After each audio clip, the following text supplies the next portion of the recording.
Hi, I'm Amy Jackson. I'm a leadership coach and I specialise in working with professionals who are in the mid levels of big, complex organisations and who is not a part of a complex, difficult, ambiguous system right now.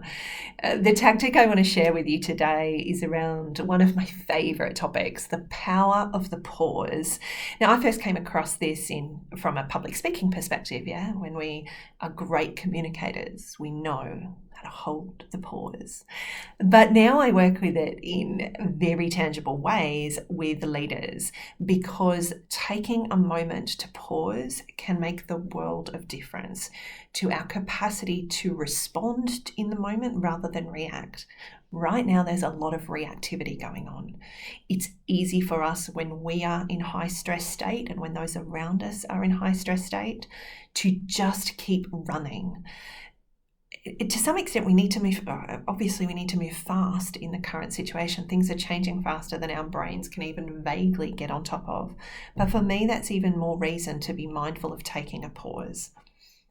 When we pause, we give our brains a chance to reset, to settle down that reactivity of the stress system, that fight or flight response, which for some of us at the moment will already be hitting a pretty chronic state.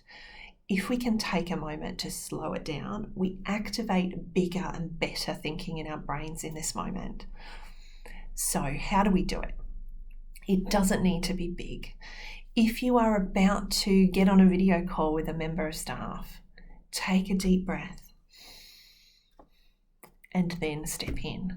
If you're about to go into a meeting where there's lots going on and there's so many different issues to deal with at the same time, before you go in, just take a pause, stand up tall, shoulders back, feel your feet in your shoes on the floor, and then step in. If you're sitting in a meeting and something's blown up, take a moment, just a tiny one, feel your feet on the floor, or put your shoulders back, sit back in your chair a little, take a deep breath, do one tiny thing that's going to give you a chance to reset that body.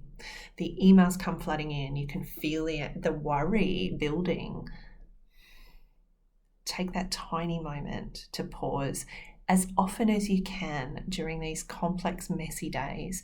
It will help you to support your own well-being through this difficult period, and it will also help you to have a very different conversation with everyone who you interact with. And it will ensure that you have access to much more powerful strategic thinking that the world needs you to have right now. We're going to think more clearly with a longer term perspective when we take those tiny moments during the day to pause. We don't have time for an hour lunch break at the moment, but let's slow down just tiny moments where we can to give ourselves, our bodies, our brains, and each other a chance to settle, connect, think bigger. I hope the power of pause is helpful for you this week. Thanks.